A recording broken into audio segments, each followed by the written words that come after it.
Bonjour, mesdames, messieurs, ici Frédéric Plante en compagnie d'Audrey Lemieux. Il nous fait plaisir de vous accueillir à cette diffusion du Triathlon international de Montréal 2018 qui a été présenté ici dans le Vieux-Port de Montréal. Mais d'abord, avant de vous présenter les faits saillants de ce triathlon, on va glisser un mot sur la prochaine édition qui aura lieu le 29 juin prochain et qui sera présentée ici au Grand Quai du Port de Montréal. Les meilleurs hommes et les meilleures femmes triathlètes de la planète seront à Montréal. Ce sera une distance sprint qui sera présentée cette année, Audrey. Et c'est pas la première fois à Montréal qu'on accueille un triathlon de distance sprint. Effectivement, Frédéric. Donc, en 2016, il y avait la distance sprint. C'était sur le circuit de la Coupe du monde. En 2019, ce sera sur le circuit des séries mondiales. Les meilleurs au monde y seront. Alors, ce sera 750 mètres à la nage, 20 km au vélo pour terminer ensuite avec 5 km de course à pied. Et ce n'est pas parce que la distance est diminuée de moitié que l'effort sera moindre. Parle-nous justement de cette gestion de l'effort. De quelle façon est-ce que les triathlètes auront à travailler? Effectivement, ça sera très rapide. Ça partira à 100 de l'effort. Alors, ça va ouvrir la place aux athlètes un peu plus jeunes parce que c'est moins long comparativement à un triathlon de distance olympique comme en 2018 où ça avantage les athlètes un peu plus expérimentés qui savent bien gérer leur effort. Alors, ça va être très intéressant. Bon, la compétition sera beaucoup plus resserrée. Ça va se dérouler beaucoup plus rapidement. C'est peut-être au niveau de la portion du vélo où ça risque de se jouer. Est-ce qu'il y a des pièges dans cette portion vélo, entre autres? Bien, dans la portion vélo, il y a un nouvel ajout en 2019. Ce sera la montée Beaver Hall, donc une montée qui est assez pentue, ce qui va faire, avec la répétition des tours, beaucoup de dommages, j'en suis persuadée. Bon, en 2018, celui qui s'est présenté ici comme grand favori, c'était l'Espagnol Mario Mola. Il y a fort à parier également qu'en 2019, il sera à surveiller. Donc, un mot sur ce grand favori, Mario Mola, l'Espagnol. Mario Mola, on ne peut pas passer à côté. C'est le numéro 1 mondial avec 25 victoires en carrière. On va le surveiller. Il est dans son ascension également pour les Jeux olympiques qui s'en viennent l'année prochaine. Alors, Mario Mola, définitivement ici encore en 2019 à surveiller. Et du côté canadien également, il y a d'excellents triathlètes canadiens. Glissons un mot d'abord sur Tyler Mislawchuk. Tyler Mislawchuk, c'est un athlète qui a fait une ascension très constante au cours des dernières années et il aime beaucoup courir à Montréal. Il a fait une très bonne position. Il se situe souvent dans le top 10. On a également Alexis Lepage, le Québécois, qui a fait un très beau début de saison en 2019 en faisant un podium sur une distance super sprint en Chine un peu plus tôt. Et il y avait également Charles Paquet en 2018 que l'on surveillait. Oui, Charles Paquet, là, qui est un athlète qui a pris son premier départ sur le circuit de la Série mondiale. Une belle occasion de se frotter au meilleur de la discipline. Alors donc, tout est en place. Je vous le rappelle, c'est le 29 juin, ici, au Grand Quai du Port de Montréal, que sera présenté le triathlon mondial groupe Copley. Et pour le moment, ce que l'on vous propose, ce sont les faits saillants, les résumés, les meilleurs moments du triathlon international 2018 de Montréal. Alors, c'est dans quelques minutes, mesdames, messieurs, que sera donné le départ de ce triathlon international de Montréal. 48 des meilleurs triathlètes au monde participent à cette 3e édition du triathlon. C'est un triathlon, je vous le rappelle, de distance olympique, une journée un petit peu pluvieuse du côté de Montréal. Audrey, on voit Mario Mola, c'est un des favoris véritablement aujourd'hui. Ah, évidemment, Frédéric, double champion du monde, c'est l'homme à battre dans ce triathlon ici à Montréal. 4 victoires consécutives en 2017 sur le circuit mondial. C'est le coureur le plus rapide. On va voir si quelqu'un va réussir à le talonner. Bien, s'il y en a un qui risque de le talonner, c'est Jacob Birtwistle qu'on voit également présentement, le numéro 2. Bien oui, Jacob Birtwistle qui surprend toujours en fin de course. Ça a été le cas à Edmonton également l'année dernière. Et il a terminé 2e au Jeux du Commonwealth un peu plus tôt en avril en 2018. 2e à Yokohama en mai. Donc, il est à surveiller, très constant cette saison. D'Afrique du Sud, Richard Murray, le numéro 3. Richard Murray qui est dans une très grande forme. Il a eu sa première victoire sur le circuit mondial à Leeds cette année. Tout va dépendre de sa nage aujourd'hui. Parfois, il est un petit peu loin en sortant de la portion natation, donc il doit chasser en vélo. C'est également un spécialiste là, dans les 2 premiers kilomètres à la course à pied. C'est là qu'il est très rapide. En voici un également qui sera surveillé. Vous allez me dire, il y en a plusieurs, mais effectivement, excellent nageur, le Norvégien Christian Blumenfeld. Christian Blumenfeld, c'est vraiment exceptionnel à quel point il fait la compétition avec son cœur. Il arrache tout. À Edmonton, le triathlon qui a lieu avant celui-ci, c'était tellement génial ce qu'il a su faire. Il est venu talonner Mario Mola. Il l'a dépassé. Il a donné du fil à retordre. Mario est revenu.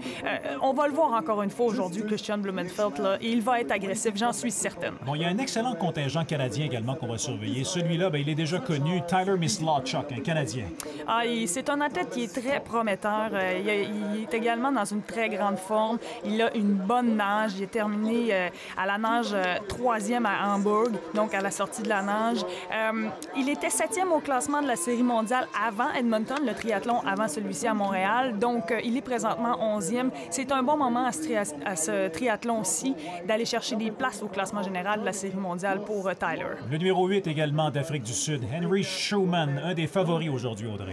Oui, lui, il est très fort. Il a eu un début de saison canon. Il a gagné les Jeux du Commonwealth. Il a gagné aussi le premier triathlon de la Série mondiale dans la saison. Il y a eu un petit creux de vague. On va voir là à quel point il est de retour en force, Henry Schumann de l'Afrique du Sud.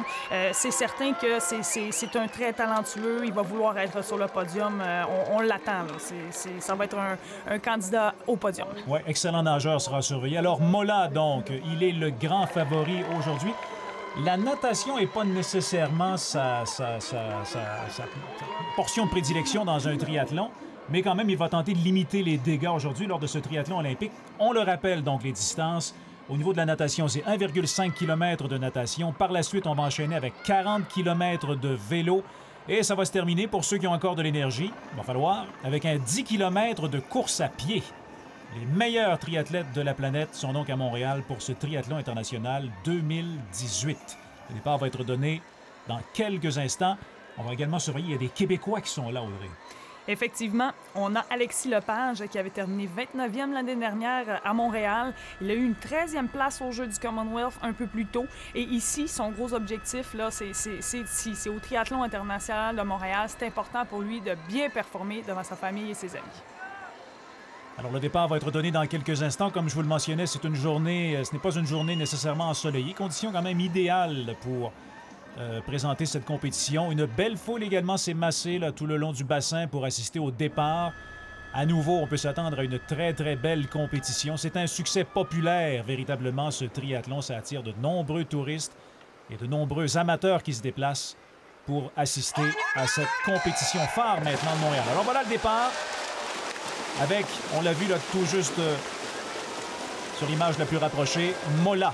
Et au départ, j'imagine que la stratégie, c'est d'essayer, Audrey, de se faire un certain espace de nage pour ne pas avoir trop d'épaules ou de bras là, qui viennent en contact avec nous. Ah oui, c'est un très bon point, Frédéric. Donc, c'est Mario Mola qui va avoir la chance de décider où il va se placer sur le quai de départ. Donc, on a vu, il y a eu la présentation des 10 premiers au classement général. Donc, Mario Mola a choisi le côté gauche, donc le plus à gauche du quai de départ pour justement avoir le moins de distance à parcourir pour aller faire le virage à la première bouée. Et comme tu le dis, Frédéric, le départ est extrêmement important. Ça part à une vitesse fulgurante. Pourquoi? Parce qu'on veut éviter d'être pris dans la congestion, justement, d'aller bien se positionner dès le départ. Et c'est de réussir véritablement à se trouver une bonne ligne de nage. Alors, 1,4 km, ça vient à peine de débuter. Je vous rappelle, mesdames, messieurs, que vous regardez l'édition 2018 du Triathlon international de Montréal.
Nous sommes de retour sur ces superbes images. Je vous rappelle, mesdames, messieurs, de ne pas rater en 2019 le triathlon mondial groupe Copley de Montréal. C'est le 29 juin prochain que ce sera présenté en direct du Grand Quai du port de Montréal. Le départ des femmes élites est à 14h30, alors que les hommes, c'est un tout petit peu plus tard. Et je vous le rappelle, cette année, pour cette édition toute particulière, c'est qu'il s'agira d'une distance sprint, contrairement à l'édition 2018 que l'on aperçoit présentement, une distance plus classique, la distance olympique. On parlait tout à l'heure des Canadiens, des Québécois qui étaient là. Il y en a un autre qu'on a oublié. Ça vaut vraiment la peine de le mentionner également, Audrey, parce qu'il sera à surveiller. Oui, c'est un athlète qui est très heureux d'être à Montréal. Donc, c'est son premier départ sur le circuit de la Série mondiale, une occasion en or de se frotter aux meilleurs. Donc, il a 21 ans, une très belle opportunité pour lui. Il a eu une 4e place sur des triathlons de Coupe continentale Camtri. Alors, c'est une belle occasion pour lui. On va voir comment il se débrouille à la nage et ensuite, ça sera une belle occasion là, pour se démarquer. En tout cas, il va certainement être motivé parce qu'il est devant les siens, ses partisans sont là. Pour l'instant, dans l'eau, on le mentionne, c'est le Sud-Africain Henry Schoeman qui s'est emparé de la tête. Première participation à un triathlon du circuit international depuis Leeds en Angleterre le 10 juin 2018. Donc, depuis plus de 2 mois, ça faisait un petit bout de temps qu'on ne l'avait pas vu sur le circuit. Oui, et tu l'as dit, Frédéric, un peu plus tôt, que Mario Mola, sa nage, c'était un peu plus... il est très bon, sauf que souvent, ce qui arrive avec Mario, c'est qu'il se retrouve un petit peu plus loin à la nage, donc il doit chasser dans la portion vélo, ce qui fait en sorte qu'il doit vraiment... s'en garder là, pour la course à pied. Et pour lui, c'est vraiment ça qu'il a tenté d'améliorer année après année sa nage. Et justement, là, il est en bonne position. Et c'est pourquoi il remporte beaucoup plus de triathlons que dans les années précédentes. Parce qu'à ce niveau-là, Audrey, on ne peut pas se permettre d'être juste bon dans une ou deux des disciplines du triathlon. Il faut vraiment exceller dans les trois pour être parmi les meilleurs au monde. Ah, effectivement, c'est plus que vrai là, dans les années précédentes. Là, depuis Rio, même un peu avant ça, là, il y a eu des changements dans le triathlon. Et avant, là, on avait tendance à dire que si tu étais fort en course à pied, tu pouvais gagner le triathlon, mais c'est plus le cas. Les parcours en vélo sont tellement rendus techniques que tu dois être très, très bon techniquement en vélo, bien positionné pour être en mesure de sortir au bon endroit pour la course à pied. Donc, pour gagner maintenant, là, il faut être complet, il n'y a pas de doute là-dessus.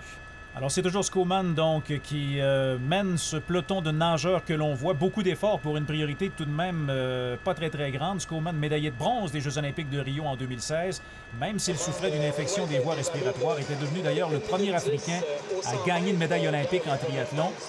Le grand vainqueur du calendrier des séries mondiales en 2016 à Cozumel au Mexique. Alors, c'est un triathlète de gros calibre, quadruple champion olympique d'Afrique au triathlon. On le voit déjà, Frédéric, là, c'est quand même assez étiré. Hein? Vous le voyez, Henry Schoeman qui est en tête.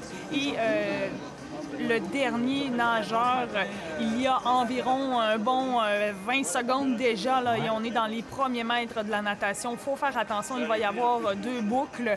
La première boucle de 870 mètres et la deuxième boucle de 630 mètres. Et on va voir les écarts qui vont se créer beaucoup plus dans la deuxième boucle parce que la fatigue commence à se faire sentir et lorsque le départ est lancé, c'est vraiment un effort maximal. Alors, on va le voir ici, là, déjà, les écarts en temps. Et on va jeter un œil, justement, sur les favoris à savoir où ils sont situés. Donc, Henry Schoeman toujours en tête. La sortie de l'eau est très importante parce que le quelques petites secondes de priorité qu'on s'est creusé, ce serait dommage de le perdre lors de la sortie. Vous allez voir, on doit négocier quand même un escalier qu'on doit grimper. Alors, là aussi, ça se pratique. Là aussi, c'est une technique que les triathlètes vérifient avant pour être bien certains de ne pas perdre leur priorité. Alors, voici donc Schoeman, il sera le premier. Et après une petite balade de jogging, on lui fait signe, replonge à l'eau pour entreprendre donc la deuxième boucle de cette portion de natation avec un peu plus de 800 mètres à parcourir maintenant. Seth Ryder, l'Américain, est deuxième, Linus Stimmel, l'Allemand, troisième, et suivent par la suite Fabian Perez. Et regardez Charles Paquette, il est 7e, et Alexis Lepage, Audrey, 8e position. Alors, ça va bien pour les deux Canadiens. Ah oui, très belle nage pour les deux Canadiens. On a également Matthew Sharp à 12 secondes, donc c'est très intéressant. Tyler Mislachuk qui est là aussi. Ça, là, c'est de bon augure là, du côté du Canada. Oui, très serré. Alors, 800 mètres, on entreprend donc la deuxième portion, si on veut, la deuxième boucle de cette natation. 600 mètres maintenant à faire. Et là, ce qui est important, en fait, c'est que on voit Henry Schoeman qui est un peu détaché et le deuxième nageur derrière lui, l'Américain Seth Ryder, n'est pas nécessairement dans ses pieds. On va faire une courte pause pour regarder le triathlon international de Montréal 2018.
Voici de retour avec 350 mètres à faire à cette portion de natation du triathlon international de Montréal 2018. Et c'est toujours, Audrey, Schoeman qui tient bon en tête.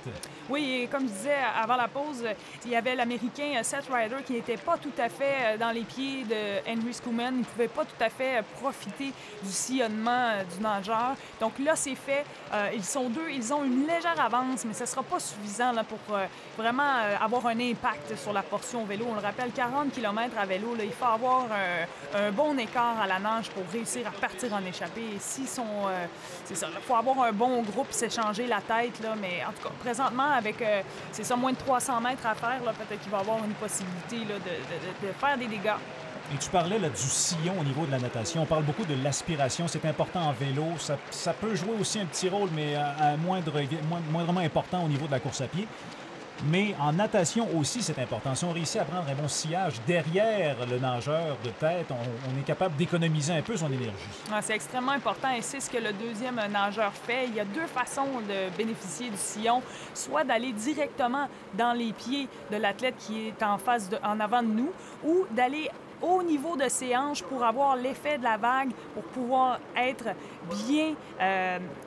se faire emporter par la vague. Donc, on le voit, là. Il y en a qui sont dans les pieds, il y en a d'autres qui sont situés où les hanches. Et c'est comme ça qu'on économise de l'énergie. Et ce qu'on va voir là à l'approche de la bouée, là, ça va être justement... On voit, il y a beaucoup de nageurs qui sont ensemble. Là. Ça va jouer féroce. On va voir les coups de bras, là, ça va y aller fort. Là. Ouais, ça bouscule un petit peu. On a vu en gros plan la Burt Wessel qui était là. Il a une quarantaine de secondes de retard présentement sur le meneur Schoeman. Alors, on nous l'a montré parce que c'est un des favoris. Il sera surveillé, tout particulièrement en vélo, course à pied également. C'est un des favoris du circuit en 2018. Et regardez la certaine pagaille qui règne alors qu'on négocie donc cette dernière bouée. Et là, ce sera, peut-être pas un terme de natation, mais véritablement un sprint jusqu'à cette première zone de transition qui va nous mener au vélo, la portion de vélo. Oui, et c'est ce qu'on veut éviter, là, être trop pris dans la bousculade aux abords des bouées parce que justement, là, ça coûte cher en énergie et puis on le voit, là, le nageur, les écarts, là, ça s'agrandit. Là. À chaque fois qu'on passe sous les bouées, là, regardez Henry Schoolman à quel point il a pris de l'avance et même Seth Ryder qui n'est plus dans son sillon. Donc, c'est intéressant de voir à quel point Henry nage bien aujourd'hui. Ah oui, toute une leçon de natation de sa part. Alors, avec un peu plus de 100 mètres à faire, et là, c'est important de le mentionner également, lorsqu'on va arriver dans cette première zone de transition, il y a quand même certaines règles à suivre, une façon de procéder. Ah, effectivement. Et ce qui est important, c'est que de mentionner, c'est qu'ici à Montréal, il y a une rampe qui est en pente. Donc, ils vont sortir, il va falloir qu'ils courent dans la rampe pour aller à la zone de transition. Alors ça, là, c'est important là, de ne pas négliger ça. Et bon, encore une fois, là, c'est un effort qui est maximal. Et rendu à la zone de transition, c'est important de faire les choses dans le bon ordre pour justement éviter la pénalité. Une pénalité dans la distance olympique, c'est de 15 secondes, je le rappelle. Vous voulez assister, mesdames, messieurs, au triathlon mondial groupe complet de Montréal le 29 juin prochain. Vous avez vu le site Internet donc qui est apparu au bas de votre écran. Même chose si vous voulez également acheter des billets pour assister à l'événement ou y participer. Là, c'est très simple de le faire. Venez encourager les meilleurs triathlètes au monde ou, pourquoi pas, il y a certainement une compétition pour vous. Ça vaut la peine. Visitez donc le site Internet alors que Schoolman est le premier à quitter. Seth Ryder, l'Américain, donc 4 petites secondes derrière lui. On négocie les marches en faisant bien attention. On va surveiller également nos Canadiens, nos Québécois plus particulièrement pour voir s'ils ont réussi à garder le rythme. Et oui, là, ça va être important à la transition, justement, de faire ça rapidement et d'aller tout de suite se coller avec un groupe à vélo. Il faut éviter de partir seul, je le rappelle, hein, un 40 km. Donc là, ça va être une décision à prendre du côté de ces deux athlètes, Henry Schoolman et Seth Ryder, qui sont en avance. S'ils ont une transition rapide, vont pouvoir avoir un avantage sur le reste du groupe. Et décider de travailler ensemble lors de la portion vélo. Oui, effectivement. Alors, on a vu Paquette et Lepage également, donc les deux dans le top 20. C'est bien, excellent.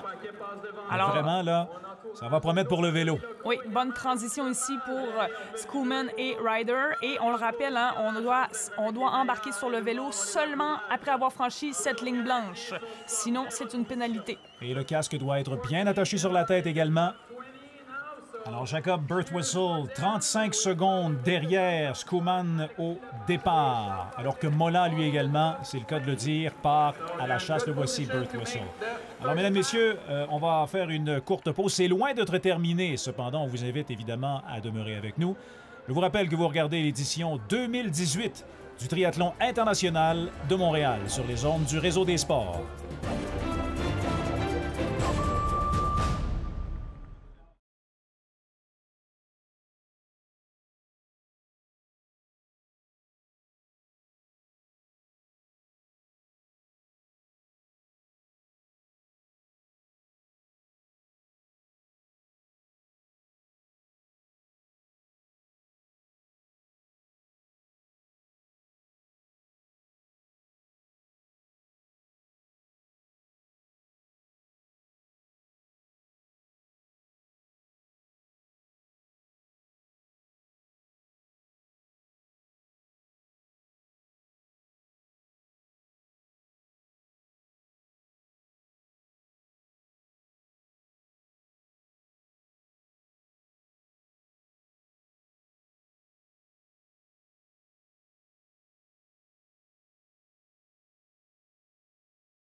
C'est le 29 juin prochain qu'aura lieu le triathlon mondial groupe Copley de Montréal. C'est à ne pas rater au Grand Quai du port de Montréal. Les femmes, le départ élite à 14h30, alors que du côté des hommes, c'est à 16h30. Vous pouvez vous déplacer pour venir y assister, ça vaut la peine.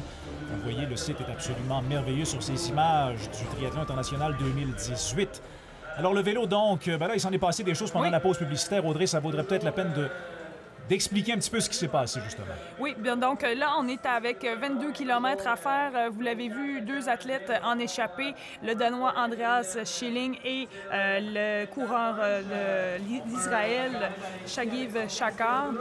Donc, au tour 1, on les a vus sortir de l'eau en premier, Henry Schoeman et Seth Ryder, donc, qui sont partis en échappée dès le premier tour. Par contre, ils ont eu jusqu'à 10 secondes d'avance, ce qui n'est pas énorme pour le vélo. Et il y avait les athlètes donc, qui étaient en chasse. Hein. Évidemment, on ne veut pas laisser partir Henry Schoeman, qui pourrait être dangereux pour une place sur le podium. Au deuxième tour, ils ont été rattrapés et c'est là que Andreas Schilling est parti en solitaire et il a pris à peu près une quinzaine de secondes d'avance sur le groupe. Et là, avec 6 tours à faire, c'est l'athlète de l'Israël, Shagiv Shakar, qui est venu se joindre à lui. Et là, ça va commencer à bouger. On est à la mi-parcours du vélo, Frédéric, donc beaucoup de choses à venir encore. Et on voit que la chaussée est mouillée également par endroits. Il y a eu des petites averses. Alors, les cyclistes doivent négocier, doivent prendre cette décision entre aller très vite, faire attention dans les virages également, quitte à ralentir pour ne pas prendre de chance et ne surtout pas risquer une chute éventuelle. Oui, c'est ce qui arrive là, quand on est seulement deux versus un peloton complet. C'est plus facile de prendre les virages avec notre propre ligne de courbe, alors qu'on voit les 2 Norvégiens là, qui semblent discuter et le peloton est tout étiré. Ça veut dire que ça va vite. Et donc, avec la chaussée mouillée là, en groupe comme ça, le freinage, il faut être vigilant, il faut vraiment bien négocier. Et parfois, c'est ce qui arrive hein, en groupe. On va être obligé de... Si on est loin derrière le peloton, on va être obligé de freiner très longtemps d'avance avant le virage. Et c'est ce qui fait en sorte qu'on va devoir relancer après. Et il y a une perte d'énergie considérable là, si on est dans cette situation-là. On arrive presque à la mi-distance. Alors, on les a vus donc présentement, Shagiv et Schilling, le Danois, qui travaillent ensemble pour tenter de demeurer en tête. Mais tu parlais également, Audrey, des Danois là, qui sont pas très, très loin derrière aussi et qui travaillent très, très fort. Les 2 Norvégiens, c'est-à-dire Christian Blumenfeld, Kasper Storms également, qui sont là, d'excellents cyclistes. Alors, c'est loin d'être terminé. Il y a simplement la moitié de la course. Et évidemment, lorsqu'on travaille à 2 comme ça en tête, on gaspille beaucoup plus d'énergie que le peloton derrière qui tente, lui, de remonter. Là.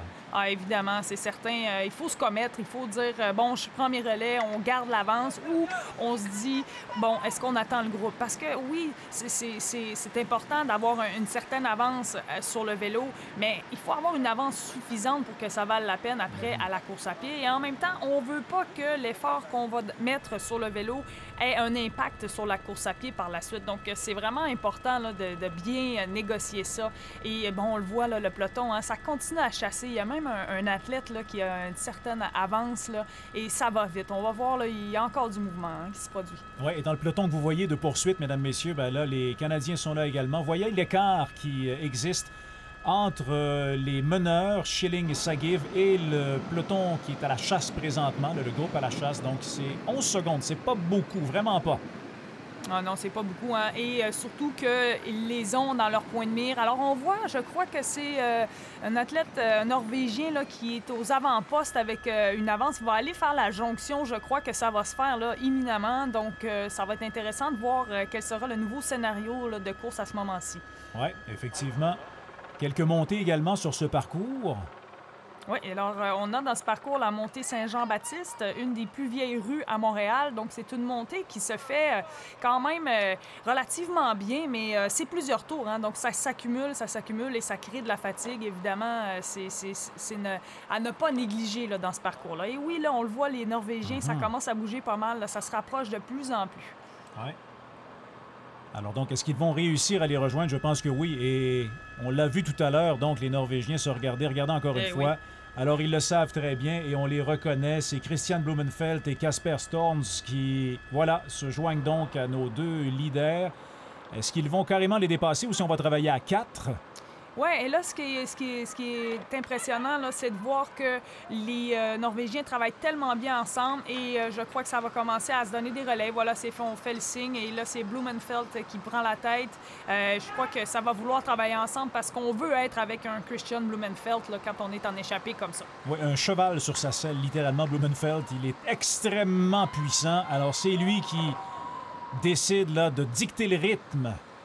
Ah oui, depuis le début là, de la course, dans les premiers 20 km aussi, là, il avait été extrêmement agressif. Alors ici, c'est le moment qu'ils ont réussi à faire la jonction. On a vu Stormes qui s'est retourné. Il a vu Christian qui s'en venait. Il a dit « Allez, on y va, c'est un bon coup. » Le trou est fait sur le peloton derrière. Donc, c'était le moment de continuer et de mettre l'énergie nécessaire. Alors oui, mesdames, messieurs, il y a véritablement un travail d'équipe qui peut se faire au triathlon, tout particulièrement entre des collègues d'un même pays, des compatriotes. On l'a bien vu, les deux Norvégiens qui ont décidé de partir à la chasse et on rejoint, c'est eux maintenant qui sont en tête, les quatre, et qui dictent le rythme.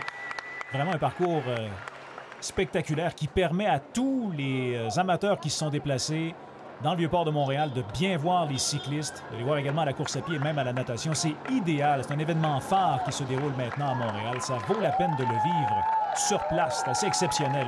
Oui, effectivement. C'est un événement unique là, à Montréal. Et puis, les meilleurs triathlètes au monde sont ici. C'est une occasion rêvée de les voir performer. Vous le voyez, les spectateurs sont là. Le parcours est bien fait. Oh, on voit ici le jeune Canadien québécois Charles Paquet qui est là, qui va tenter de faire la jonction. Est-ce qu'il va être en mesure de venir rejoindre les quatre qui sont devant? On va le surveiller, c'est le numéro 39. Peut-être glisser un mot, justement, parce que toi, en tant que cycliste, Audrey, là, on voit ici, c'est sur de l'asphalte, la chaussée mouillée. Par la suite, on va rouler un peu sur du tapis. On a vu également qu'on roulait sur des pavés. Ça aussi, ça entre en ligne de compte quand on pense à la stratégie. Il faut toujours demeurer concentré malgré la fatigue qui s'accumule dans les jambes. On doit être conscient de c'est quoi la chaussée sur laquelle on roule. Et oui, Frédéric, on le voit là, à quel point c'est sur le tapis, là, ça joue vite. Il y a même quelqu'un qui a jeté ses lunettes, là, vous l'avez vu à la gauche de l'écran. Donc, premièrement, sur le tapis, ce qu'il faut savoir, surtout lorsqu'il est gorgé d'eau comme ça ralentit les athlètes d'environ 3 km/h. On arrive, on est sur la belle asphalte et ensuite sur le tapis bleu, tout de suite, un feeling différent, ça ralentit. Et par la suite, à l'approche des virages, certains n'ont pas encore les freins à disque. Ceux qui n'ont pas les freins à disque doivent vraiment modifier leur ligne de conduite. Alors, ça promet encore 17 km à faire, mesdames, messieurs. Vous regardez le Triathlon international 2018 de Montréal.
La portion vélo du triathlon 2018 de Montréal se poursuit. On a un peu moins de 4 km maintenant à parcourir. C'est toujours le même quatuor avec Christian Blumenfeld qui est en tête et qui mène ce quatuor. Et vous voyez le groupe de chasse, il y en a plusieurs, dont le Québécois également, Charles Paquet, qu'on a vu, qui est toujours à l'intérieur. Alors là, donc, avec ces derniers kilomètres, Audrey, on donne vraiment tout ce qui nous reste. Oui, et ce qui est intéressant, là, c'est que les hommes en tête ont réussi à augmenter leur avance. Donc là, à ce moment-ci, il faut vraiment penser à la course à pied. Donc le groupe ici de chasse, le peloton principal, où est Mario Mola, le grand favori, donc sont un peu loin. Cependant, la vitesse est encore élevée. Du côté des hommes de tête, on a vu que Charles Paquet a réussi à venir se joindre au groupe de tête. Donc, c'est un exploit en soi là, que le jeune Charles Paquet soit avec les meilleurs de la discipline. Et Blumenfeld a donné beaucoup d'énergie dans la portion vélo. Ça va être de voir là, si ça va pas avoir un impact là, sur sa course à pied. Oui, effectivement, on garde ça en tête. Donc, avec un peu plus de 3 km à faire, les 4 que l'on voit présentement, ils ont une grosse minute de priorité sur le peloton qui suit derrière. Un peloton dans lequel, Audrey l'a mentionné, là, se trouvent des gars comme, entre autres, l'Espagnol Mario Mola. Il y a le Sud-Africain Richard Murray qui est là également, l'Australien Jacob Birtwistle. Alors, on se prépare déjà. Vous voyez la priorité, je vous mentionnais une minute, donc c'est à peu près ça. On se prépare déjà pour la deuxième zone de transition qui va nous mener à la dernière portion, celle de la course à pied. Transition qui ne doit pas toujours être évidente parce qu'on passe de pédaler finalement à courir. Est-ce que les vélos que l'on voit, Audrey, soit dit en passant, est-ce que ces vélos-là sont bien différents des vélos traditionnels simplement utilisés pour la course? Un vélo triathlon, est-ce que c'est très différent? Bien, dans la distance olympique, c'est un vélo de route qu'ils utilisent, contrairement au Ironman où ça va être un vélo de contre-la-montre. Mais la particularité ici dans le triathlon de distance olympique et aussi de distance sprint qui va avoir lieu cette année à Montréal en 2019. Donc, c'est qu'ils ont le droit de mettre des petites barres qu'ils vont clipper sur le vélo. On le voit avec, entre autres, avec le Norvégien Kasper Stornes qui a ces petites barres-là pour être plus aérodynamique. Par contre, le règlement, c'est que les barres n'ont pas le droit de dépasser la partie des freins. On appelle ça les cocottes, là, dans le bon jargon cycliste. Donc, ces barres-là ne doivent pas dépasser ça. Il y a des normes et on le voit bien là, sur le vélo du Danois. Donc, c'est la particularité. Tandis que dans une compétition de vélo sur route, bien entendu, c'est pas permis, à moins d'être dans un contre-la-montre individuel. Moins de 2 km à faire maintenant. Encore quelques petites montées avant la zone de transition. Christian Blumenfeld qui a vraiment longtemps dicté le rythme. Écoutez, c'est absolument exceptionnel de voir Paquette aussi, qui est toujours là, notre Canadien. Quelle performance, doit se pincer, là. C'est vraiment énormément d'expérience qu'il gagne, le Canadien et le Québécois. Ah oui, écoutez, c'est pour un premier départ sur le circuit de la Série mondiale, là, il peut s'applaudir, ça c'est certain. Et si ça vous tente de vous impliquer pour le prochain triathlon, mesdames, messieurs, celui du groupe mondial Coplay de Montréal, faites-le, visitez le montréal.triathlon.org. Oui, on a besoin de gens qui viennent applaudir les triathlètes, mais on a surtout besoin également d'énormément de bénévoles pour faire en sorte que cet événement soit d'une grande qualité. Alors n'hésitez pas, c'est l'occasion pour vous de les voir vraiment de très très près, une occasion unique. Alors qu'on voit un autre athlète de la Norvège qui a dû abandonner malheureusement dû à un bris mécanique.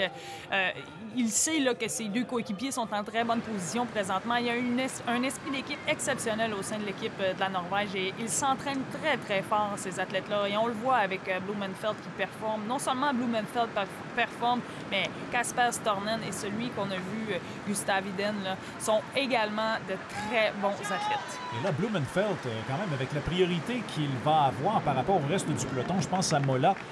On va le surveiller parce qu'il devient un des favoris là, pour la course. Voici donc, vous le voyez, là, le groupe de tête qui mène, que vous voyez en mortaise, et le groupe à la chasse tout juste derrière. Il y a un peu plus d'1 minute de différence. Ah oui, et 1 minute, là, c'est considérable. Hein? C'est un bel avance. Et ça va être intéressant de voir là, à quel point le groupe va réussir à revenir. Évidemment, les meilleurs athlètes pour la course à pied se retrouvent dans ce groupe-ci. Tu les as nommés un peu plus tôt, Mario Mola, Richard Murray, Jacob Russell, Tyler Mislachuk aussi. S'il réussit à s'accrocher avec ces hommes-là, va avoir une excellente performance. Mais là, du côté de Christian Blumenfeld, c'est un très bel avantage et je suis convaincu qu'il va utiliser ça à son avantage. On a déjà vu Blumenfeld, un de ses pieds sortis de ses chaussures. On se prépare donc pour la transition. Oui, et pour eux, c'est plus facile de faire la transition comme ça. Ils sont seulement 4. Vous allez le voir après, là, quand le groupe va arriver. Là, il faut y voir. Hein. Il faut être vigilant pour éviter les chutes.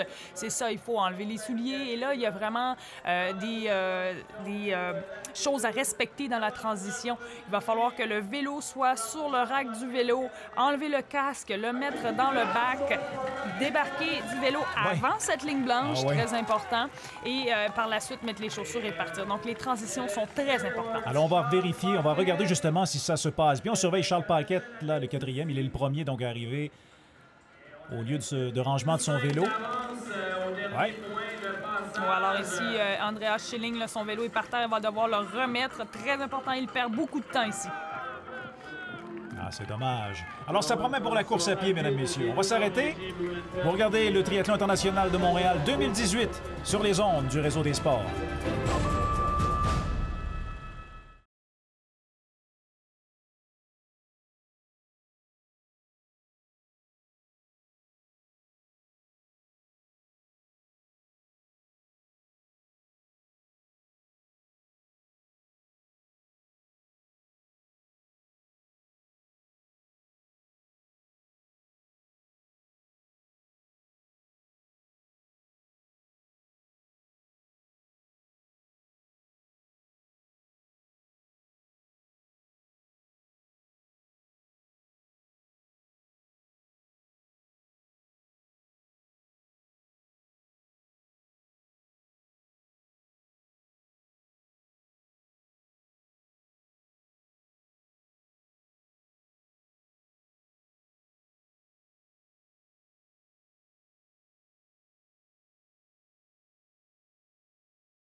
Nous vous invitons, mesdames, messieurs, à ne pas rater l'édition 2019 du triathlon mondial groupe Copley de Montréal. C'est le 29 juin prochain, triathlon de distance sprint. Le départ des femmes élites est à 14h30. Chez les hommes, c'est à 16h30.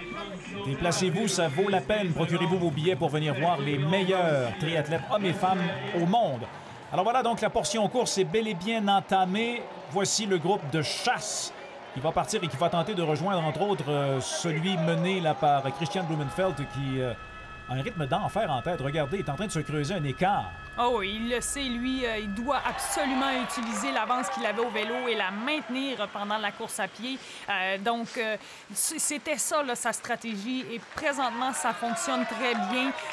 Dans les triathlons précédents, Blumenfeld est venu talonner Mario Mola, mais lorsqu'il part en même temps que Mario Mola en vélo, il le sait.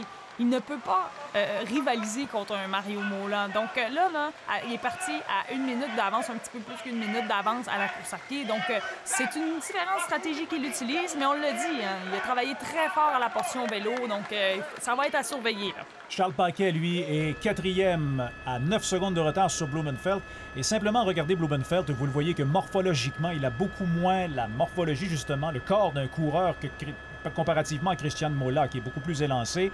Alors, c'est la raison pour laquelle Blumenfeld devait absolument se creuser une petite priorité, parce que sur un 10 km, il est quelques secondes plus lent, voire une grosse minute plus lent habituellement que Christian Mola. Blumenfeld, lui, qui est un des favoris, évidemment, va tenter de mettre la main sur une première victoire sur le circuit de la Série mondiale de triathlon lors de cette épreuve de Montréal. En carrière, il avait terminé 2e à 4 reprises, 2 fois 3e. Jamais n'est grimpé sur la plus haute marche du podium. Alors, est-ce que ce sera lors de cette édition 2018? On va voir, mais regardez Mola. Regardez son rythme. Il est à 186 pas minute. Une cadence excellente. Ah, Mola, quand il court, ça a l'air facile. Et regarde, il sait ce qu'il fait. Il se connaît parfaitement. Et tu l'as dit, regarde son physique à comparer de celui de Blumenfeld. C'est toute une différence. Et dans ce parcours-ci, ils vont utiliser les mêmes routes que le parcours qu'ils ont utilisé à vélo. Donc, c'est un parcours de 2,5 km. Et donc, ils vont faire 4 fois. Et c'est là encore la montée Saint-Jean-Baptiste. Et c'est probablement là que si Mario a à prendre du temps sur Blumenfeld, c'est là qu'il va le pousser le plus. Oui, effectivement. Ou c'est là également où on peut tenter une attaque dans ce genre de montée-là. On va le voir, là, il y a encore une trop grande distance entre les deux, mais Blumenfeld est en tête, mais on va surveiller Mola. Il est avec Bert Whistle présentement. Richard Murray également, qui est un excellent coureur. Alors voilà donc notre meneur Blumenfeld qui a négocié un virage serré. Ça, les coureurs n'aiment jamais ce genre de virage très serré-là parce que ça force une décélération rapide et on dépense beaucoup d'énergie pour la réaccélération.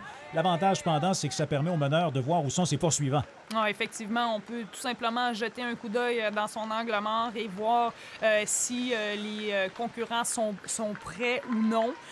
Donc, dans ce cas-ci, là, on voit que Blumenfeld est en très bonne position. Tu l'as dit, là, quand il y a une décélération, c'est difficile à la course à pied, mais aussi, il faut se rappeler, hein, ils ont fait la nage, 1500 mètres à la nage, 40 km à vélo, et lorsqu'ils vont, après le vélo, sur la distance de course à pied, ça prend au moins 1 à 2 km pour retrouver ses jambes de course à pied. C'est tout un changement de sport. Oui, pour retrouver cette sensation de coureur. Les jambes sont un petit peu moins lourdes. Tous les coureurs, pratiquement, tous les athlètes que vous voyez présentement sont tous capables de courir un 10 km en 30 minutes ou moins. Sauf que là, avec les deux disciplines, c'est-à-dire la natation et le vélo tout juste avant, bien évidemment, on a dépensé énormément d'énergie. Mais là, notre meneur présentement, Blumenfeld, lui, est à 3 minutes 10 du kilomètre. Faites un petit calcul, donc ça l'amène dans les 31 minutes quelques, alors que Mola derrière est facilement capable de descendre sous les 30 minutes. Alors, est-ce que l'avance sera suffisante, l'avance de Blumenfeld? On va voir, alors que l'on voit justement sa priorité, elle est de 50 secondes. Ça commence donc déjà, Audrey, à fondre par rapport à la transition vélo-course à pied. Ben oui, en près de 1,6 km, il a déjà perdu 10 secondes. Donc, on voit que Mario est très intense là, dès le départ de la course à pied. Richard Murray, c'est sa force, lui, les 2 premiers kilomètres. Donc, il s'accroche avec Mario Mola. Jacob Bertwessel, ça va être de voir s'il a un départ trop rapide ou non. Il faut faire attention en course à pied, hein, de ne pas aller au-dessus de son rythme de course parce que si les athlètes vont trop longtemps sur la ligne rouge en début de course, c'est dans la deuxième moitié de course là, que ça peut vraiment avoir un impact négatif. Mais Jacob Bertwessel, là, il y connaît ses rivaux et je suis convaincu qu'il sait exactement ce qu'il fait, tout comme Christian Blumenfeld en ce moment. Oui, on l'a vu jeter un coup d'œil vers l'arrière avec un peu plus de 8 km à faire. Est-ce que sa stratégie sera la bonne? En tout cas, il court, il donne tout ce qu'il a. C'est très, très, très rapide. Oui, et il a son entraîneur aux abords du parcours là, qui peut lui dire justement quelle est la distance, si ça va bien, où il se situe, où est Mario. Pour lui, c'est important là, d'avoir des indications comme ça de la part de son entraîneur et aussi les encouragements nécessaires parce que c'est tout un coup là, qu'il tente ici aujourd'hui. Mais il le sait que Mola va réussir à le rattraper. Reste à savoir s'il va le rattraper après le fil d'arrivée. C'est là la stratégie où elle est intéressante à suivre. On va faire une courte pause, mesdames, messieurs, et ça va nous permettre par la suite de vous présenter la conclusion de cette portion course à pied. Vous regardez le Triathlon international de Montréal 2018 sur les ondes du Réseau des sports.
Nous sommes de retour pour cette conclusion du triathlon homme 2018 du triathlon international de Montréal. Blumenfeld qui est toujours en tête avec un peu moins d'1,5 km, mais là, la pression de Mola, l'Espagnol qui s'emmène derrière Audrey, se fait véritablement sentir. Blumenfeld va commencer à regarder derrière lui, j'ai l'impression. Ah oui, là, c'est vraiment... c'est là que ça se passe. Blumenfeld a, je pourrais dire, malheureusement, un désavantage psychologique parce que tout au long du parcours, il a malheureusement perdu du temps, tandis que Mola, lui, il sait qu'il revient. Donc, pour lui, psychologiquement, c'est plus facile de dire « OK, je m'en vais le rattraper ». Et là, il se rapproche de plus en plus. Ça va être de voir si il va tout de suite dépasser et attaquer, si on veut, Christian Blumenfeld, ou bien s'il va rester un peu derrière lui, jouer avec lui. Donc, c'est impressionnant ce qu'on a vu là, de la part de Mario Mola, de revenir comme ça, kilomètre après kilomètre, petit à petit. C'est un coureur là, qui sait exactement comment gérer son effort. Effectivement, Mola, véritablement, on le voit ici en embuscade, c'est la position idéale. Il a sa, entre guillemets, proie devant lui. Il va donc décider du moment de son attaque, peut-être choisir une petite montée. Là, Blumenfeld va le voir. Ah oui, voilà. il le voit. Alors, il le sait ce qu'il s'en vient. Blumenfeld a le choix. Soit il essaie d'accélérer, soit il décélère légèrement pour se laisser dépasser par Mola et se mettre dans son sillon en se disant « Je vais le suivre jusqu'à la fin, ça va se décider au sprint, on va voir. » Mais est-ce qu'il sera capable de rivaliser avec la vitesse naturelle de Mola? Regardez-le aller, là, c'est moins de 3 minutes du kilomètre sa cadence présentement. C'est extrêmement rapide. On le voit, ça fait plusieurs fois qu'il se retourne derrière pour voir Mario Mola. Et le visage de Christian Blumenfeld en dit beaucoup. Il grimace, ça fait mal. Il est au-dessus de son régime. Oh là, Mola, voyons voir sa stratégie. Avec 1 kilomètre à faire, alors... Il va le dépasser, j'imagine, mais est-ce que Blumenfeld va réussir à garder le contact? On va voir quelle sera la stratégie de Mola. Ouais, il décide d'attaquer. Oh, quelle accélération ici de Mola. Blumenfeld. Et c'est difficile, Frédéric. Ouais. Mais vraiment exceptionnel. Mola là, qui décide non seulement de le dépasser, mais tout de suite de creuser l'écart. Il se jette un petit coup d'œil derrière. Il sait ce qu'il fait. Il sait qu'il lui reste à peine 1 kilomètre à faire et il va donner le 100 %. Et regardez l'écart rapide qui se creuse. Alors, la grosse minute de priorité qu'avait Blumenfeld à la sortie du vélo vient de s'effacer. Et Mola qui se dirige vers la victoire à moins d'une catastrophe. Maintenant, reste à voir Blumenfeld, lui, ce qu'il va vouloir faire, c'est protéger son podium également parce qu'il y en a d'autres qui s'amènent derrière. Il va vouloir, évidemment, quelques reprises terminer déjà deuxième lors des compétitions des séries mondiales. Oui, et ils sont dangereux, ceux qui s'en viennent derrière. Hein? Richard Murray, Jacob Birtwessel qui sont là. Donc, on le voit, là, Richard Murray qui a encore une bonne cadence. Et voyons voir s'il les a en point de mire. Pas tout à fait, mais Blumenfeld, définitivement, doit s'accrocher. Et ça doit être assez crève-cœur là, de perdre la première place comme ça, là, à moins d'1 kilomètre à faire. Là. Mais vraiment, sauver la deuxième place, ça sera ce qu'il aura à faire. Donc, Richard Murray qui va très bien. 3e place présentement sur le parcours. Voyons voir derrière où se situe. On a Jacob Birtwessel en 4e place également. Birtwessel, excellent finisseur également. On va le surveiller. Alors, Mario Mola. On le voit, hein? Il a l'air très confortable. Avec l'effort qu'il a mis là, à la course à pied, c'est exceptionnel de finir comme ça. Et regardez l'avance encore une fois. C'est incroyable. Regardez sa vitesse. Oui. Wow! Et lui aussi, il grimace. Ça n'a pas été chose facile. Chapeau à Blumenfeld là, pour avoir adopté cette stratégie agressive. C'est rare que Mario Mola se fait chauffer comme ça. Et c'est une belle bataille là, de la part des deux athlètes. Vraiment, c'est exceptionnel. Alors, Mola, donc, qui va terminer premier. Blumenfeld, de toute évidence, va réussir à sécuriser sa 2e position. Il a jeté un coup d'œil derrière. Oui. Quelle vitesse encore, j'y reviens, là, de Mola. Écoutez, ça fait 1h45, 46 que le départ a été donné. Et regardez, le sprint va donc terminer devant les très nombreux spectateurs massés dans le Vieux-Port de Montréal qui sont déplacés pour l'applaudir. Oui, et pour Mario Mola, c'est une saison exceptionnelle encore une fois cette année. Il est en route vers ce titre de champion du monde encore une fois. Il veut avoir 4 victoires sur le circuit de la Série mondiale encore une fois cette saison. Et pas beaucoup d'athlètes ont réussi à faire ça, Frédéric. Alors, il poursuit donc l'écriture de son livre de légende, Mario Mola, 1h47 minutes. 37 secondes. Il est le premier à terminer. La portion course, 29 minutes 48. Wow! Oh, quelle course! Pour un 10 km. Blumenfeld, une très belle deuxième position. Ah, très belle deuxième position. Il a été extrêmement agressif dans la portion vélo. Oui, il avait 1 minute d'avance avant de commencer la course à pied. Oh, Jacob Burt-Russell qui vient dépasser à la toute fin Richard Murray. Ouais. Oh, ça, là, c'est tout à fait digne d'un Jacob Burt-Russell de finir comme ça, là. Il est arrivé de nulle part. On le voyait pas tout à l'heure, Frédéric, en arrière de Richard Murray. Alors, on a vu Murray là, qui l'applaudit. Bon joueur derrière. Alors, Murray, de toute évidence, terminera 4e. Burt-Russell, lui, l'Australien. Très beau podium. Sera certainement satisfait. Ah oui. Et ce que je disais à propos de Blumenfeld, donc, il a été très agressif dans la portion vélo. Malheureusement, peut-être que ça lui a coûté trop cher pour la course à pied parce que vraiment, là, d'avoir 1 minute d'avance comme ça sur Mario Mola et terminer 2e. Mais en tout cas, on a vu là, que c'était une belle bataille entre les deux. Classement final, donc, ce que ça donne, c'est l'Espagnol Mario Mola qui termine en première position, Christian Blumenfeld 2e, Jacob Burt-Russell en 3e position, Richard Murray 4e, Schilling 5e, Skuman 6e, Pereira 7e, mais on a un Canadien en 8e position, Audrey. Oui, Tyler Mislachuk qui a fait une excellente course à pied et également, il a été patient dans la portion vélo. Il fallait qu'il économise son énergie autant que possible en vélo pour courir avec les meilleurs et c'est ce qu'il a fait avec cette 8e place. Et 29e position pour Charles Paquet. Alors, félicitations. Voici donc notre trio qui se retrouve sur le podium de cette édition 2018 du Triathlon international de Montréal. Votre prochain rendez-vous en 2019, c'est le Triathlon mondial groupe Copley le 29 juin en direct du Grand Quai du Port de Montréal. Le départ des femmes, 14h30, celui des hommes à 16h30. Ça vaut la peine de vous déplacer pour voir les meilleurs triathlètes au monde. Merci tout le monde d'avoir été là et à une prochaine.